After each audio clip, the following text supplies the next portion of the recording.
یسوع مسیح کے عظیم بابرکت پرفضل نام میں آپ کی سلامتی ہو۔ میں خدا کا خادم جیمز گل بائبل لرننگ چینل میں آپ کو ویلکم کہتا ہوں۔ عزیزو، جیسا کہ خداوند یسوع مسیح آسمان پر اٹھائے گئے اور عید صعود کے بارے میں ہم جانیں گے، کیونکہ عید صعود جو ہے اس کا صعود کا مطلب ہے اٹھایا جانا،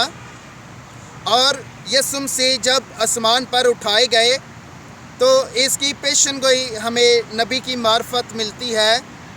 اور آئیں میرے ساتھ نکالیے زبور کی کتاب، اس کا 58 باب اور اس کے 18 آیت میں اس طرح لکھا ہے،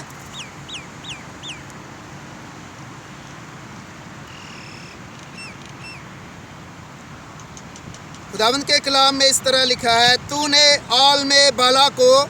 صعود فرمایا، تو قیدیوں کو ساتھ لے گیا،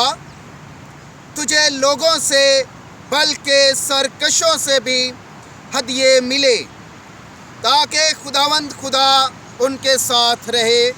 آمین۔ عزیزو، یہ پیشن گوئی داؤد نبی نے کی ہے، اور یہ یسوع مسیح کے پیدا ہونے سے 1000 سال پہلے اس کی پیشن گوئی ہوئی تھی۔ اور عزیزو، اس بات کو پولس رسول کھولتا ہے اور وہ فرماتا ہے، افسیوں کی کتاب نکالیے میرے ساتھ، افسیوں کا خط، وہاں پر پولس رسول کیا فرماتا ہے؟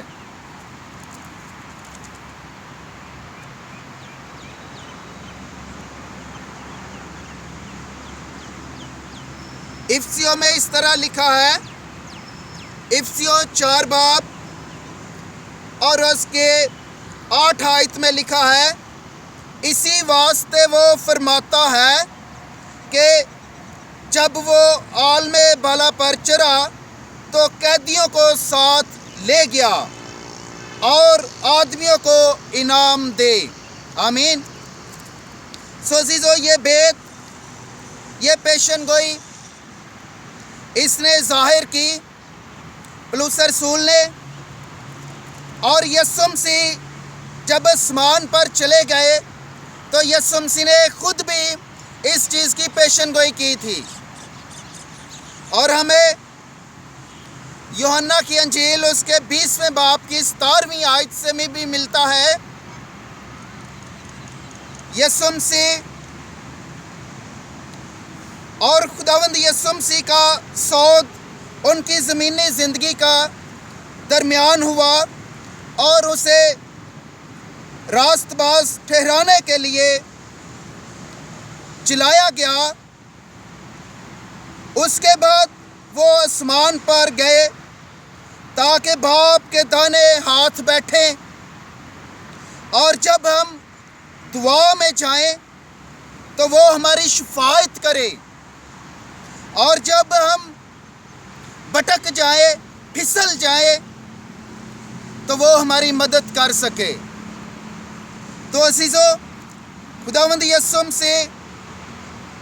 اسی لیے آسمان پر گئے، باپ کے پاس گئے تاکہ وہ ہماری شفاعت کر سکے۔ آج بھی یسوع مسیح نے حالانکہ ہمارے گناہ کی خاطر اپنی جان قربان کی، لیکن گناہ ختم نہیں ہوا، گناہ جو ہے وہ برقرار رہا ہے، لیکن گناہ کی معافی جو ہے وہ ہمارے درمیان آ گئی ہے۔ یعنی کہ ہم سے اگر گناہ ہو جاتا ہے، کوئی غلطی ہو جاتی ہے، خطا ہو جاتی ہے، تو ہمارا سفارشی جو ہے، شفاعت کرنے والا یسوع مسیح باپ کے پاس ہے، وہ آج ہماری شفاعت کرتا ہے۔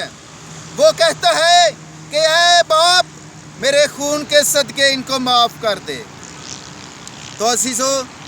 آج بھی جب ہم گناہ میں آ جاتے ہیں تو ہمیں ضرورت ہے کہ ہم اس سے معافی مانگیں، کیونکہ گناہ کی مزدوری موت ہے، لیکن خدا کی بخشش،